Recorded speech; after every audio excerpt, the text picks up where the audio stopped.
Welcome Thanos! Today's video is going to be about the Wolf Sledge, one of the hardest weapons to get in the game. Yet, if you have some platinum, it can be easy. Some Thanos doesn't know it's even tradable. So, let's go. I'm going to show you two builds. One is light style build where you do normal attacks and speed and stuff like that. And the second build is going to be the heavy style, how this weapon meant to play. Also in this video I'm going to show you how to take this weapon and how to farm him and all the things that you need there. We're going to be using Nightwave in this video so we don't boost this weapon in any way. As you can see down on the abilities, there is no Zeta Wisp, there is no Eclipse, there is nothing of that sort.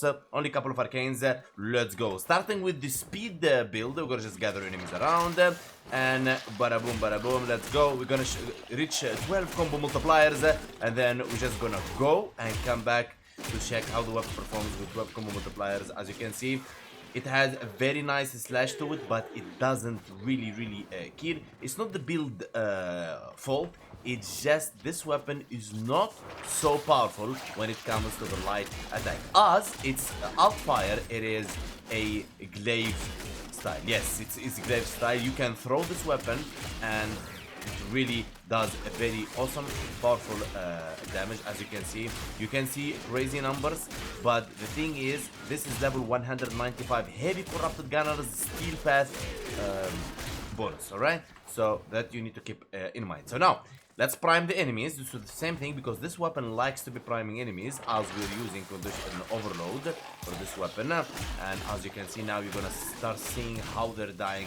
a bit faster. There you go. Look at that. Boom, boom, boom.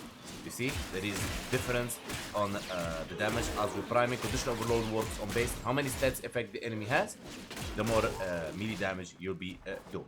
Okay, that is that. Now, I would highly advise to use this build maybe for like, let's say, until enemies in Steel Path level 500 tops. If you want to push to level 1000, maybe you would like to use faction mode and so on. Let me show you the build. Here we go. Wolf Sledge. We're gonna be Crushing Ruin, Condition Overload, Blood Rush, Whipping Wound, Sacrificial Steel, Organ Shatter, Gladiator Might, Primed Fever Strike, Vicious Frost. Now, if you want to push enemies beyond level 500, you'd really would like to put the Primed Smite Corrupted or Prime Smite Grenier or Infested or whatever you're trying to do. Of course, you can use Prime Pressure Point. I know they're both additives and hurt your multiplicative damage, yes, but it doesn't hurt. I mean, it's complicated to count, but what I'm trying to tell you here, it's one of the only ways that you can push your slash to be higher. As I told you, this weapon likes a bit of damage, and let me show you with Prime Pressure Point. I almost said short-footed.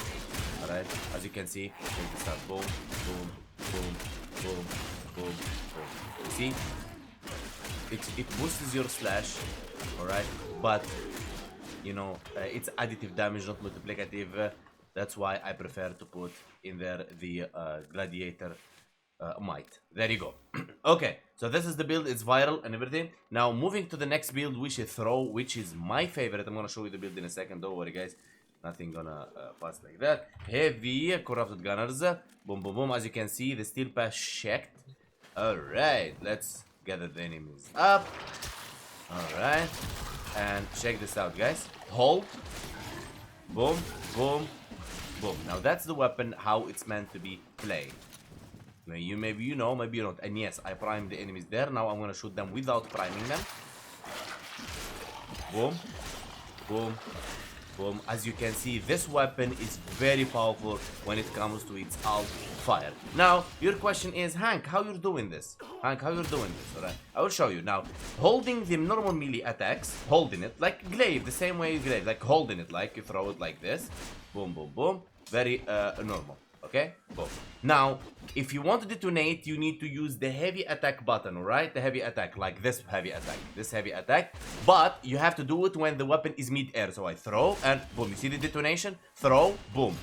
Throw, boom. So what the idea is, you're holding the weapon like this, and you hold the attack button that you have a keybind E or in your mouse or whatever. The weapon go, it's in the mid-air, right? So it's away from your hands. When it reaches the point where you want to detonate, you hit the heavy attack. So if I want to hit it like let's say in this, boom, you see, Boom. If I wanted to push a bit further, I let go. Boom. There. Boom. You see that? Where I wanted to reach, and then I detonate. If I don't look, I'm not gonna detonate it. Check the effect. You see? There is no effect. But if I detonate it, boom. Okay? So throw when it reached the point where you want to detonate, hit the heavy attack. I hope that explains it. Let me show you the build really quick. Boom, boom. Throw. Crushing Ruin, Primed Pressure Point, Gladiator Might, Killing Blow, Sacrificial Steel, Amalgam Organ Shatter, Corrupt Charge, Primed Fever Strike, and Voltaic Strike. Now, this weapon doesn't benefit from glaive, let's say, special ones like Volatile, Quick Return, and so on. It doesn't benefit from that, but this build is very powerful, and this is my favorite build if I'm gonna push for end game content. Going be enemies like 3000, 4000, 5000, always you're gonna be using priming, and I like to use Sedo to prime enemies, or Epitaph, one of them. There you go. Hunter Munition, Prime Shearing Grasp, Hail, Savvy, Declaration, Toxic Barrage, Shotgun Barrage, Prime Ravage, Vigilante, Primary Mercilise, and this is Epitaph build.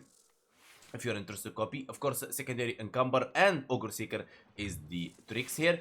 And, of course, Panzer Profile. I'm going to leave you the link up there. Or check the channel if I forget to leave the link there.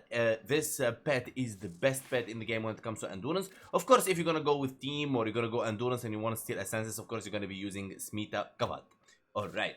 So, this is the nicest build, so don't leave anything like unmentioned. Steel Charge for melee damage. Of course, you can use... Where is it? Not that one. Aerodynamic. Here you go. You can use Swift Momentum if you want. 30% heavy attack wind up speed. You can do that. Arcane Fury, Arcane Strike. Fury for melee damage. Strike for attack speed. Very helpful, very powerful. Of course, you want to use Narmon for one reason, which is the Power Spike to keep your combo multiplier. Okay?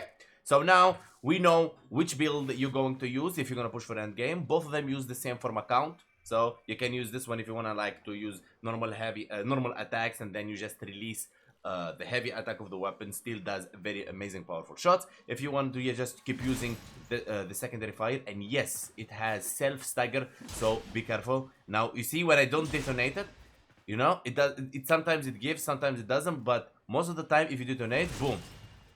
See that? Always self stagger, baby. Self stagger all the time because it works exactly as glaives.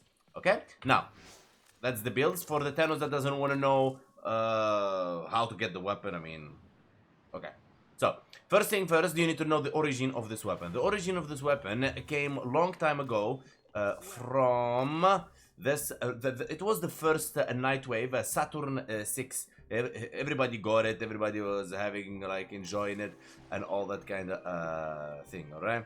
So, but now it is very specified and comes only rarely in the Nightwave Cred offering. If you scroll all the way down, it's Wolf Beacon. If you see people now crazy this week about the Wolf Beacon, about the Wolf Sledge build, people talking about this because it is right here. Okay. It's right here. It's gonna cost you 50 Nora mix, but there is tricks to this. I want to show you something. So if you get this one and you put it in your gear wheel, like you put your energy or you put your specter or whatever, alright? You put it right there. If you cannot use it in the mission, it will not work. Simple as that. So DE did it in a way so, for example, if you take it in a mission that doesn't work, you don't waste your Wolf Beacon because they know how expensive it is and how hard to get. Not only because it's not, if you use this one, you're not gonna get Wolf Sledge, my friend. Let me show you. So here, let me talk to you about the spawn. The Wolf of Saturn 6 behaves similar to Assassin, blah blah blah blah. You can spawn the boss in any mission except Syndicate and Assassinations. Mean, for example, you cannot go to the Rapolist, fight a Rapolist, and you can like summon. No, it doesn't work in assassination missions because it's a boss and so on. Arcwing and Free Roam and Arena, that doesn't work. Sanctuary Onslaught, of course. Relays and Dojos. Underwater Arcwings. Any mission with Zanuka, Grosting Tree, Hunter, Death Squad, and sortie missions. This is where you cannot summon this thing. Now I want to show you about the drop rate. Now the motor will has like 4%. the blueprint 4%, the head like 14%, and the handle is 14%. As you can see here, expected 25, 25, 7, 7. That's, if I just calculate that, guys, for you, it's like 50 plus 14, right? Let's say if you get it, hopefully. 12 plus 14, that's 64, multiplied on 50, 3,200. All right, 3,200 creds, which is nearly impossible to have. Okay, so my advice for you, just get it from the market for 50 platinum, the whole set, and you're gonna be happy, and you're gonna save yourself a lot of time and a lot of effort, and I promise you, you will not regret it. You will thank me later. Don't worry about this and people telling you wolf beacon, blah blah blah blah. The people who doing it right now is people trying to sell. They have a lot of wolf beacon from a long time, or they have a lot of creds and they try to spend them, so they're trying to sell and make platinum out of it, because most people have everything from this market. And of course, always keep some credits for Nitane extract. Is very important. You'll thank me later. All right. So yeah, that is that, and that's how you get your wolf sledge, and that's the build for wolf sledge. I hope this video helps you out. If it does, and you want to support the channel, hit the like, hit that subscribe button, the bell on, and let me know in the comments below. Are you gonna build this weapon, or are you just gonna put it there collecting dust like many other weapons? I would rate this weapon 8 out of 10 because it's just a special weapon from a long time from the it's a very unique weapon, and I really think, I'm sorry guys to say this, but I think it should be tradable, to be honest, so people actually like grind hard, but it has to be more forgiving when it comes to the cost of creds. Let's say it costs like 10 creds, but you know, it's always there in the Nightwave, people play, it's gonna be very good. All right, thank you so much guys for watching. Don't forget to comment and like, and have Discord, the link is in the description. Join our communities. We're live Monday, Wednesday and Saturday. Keep the bell on so you catch me live stream to ask all your questions and win giveaways. Big love, see you next time.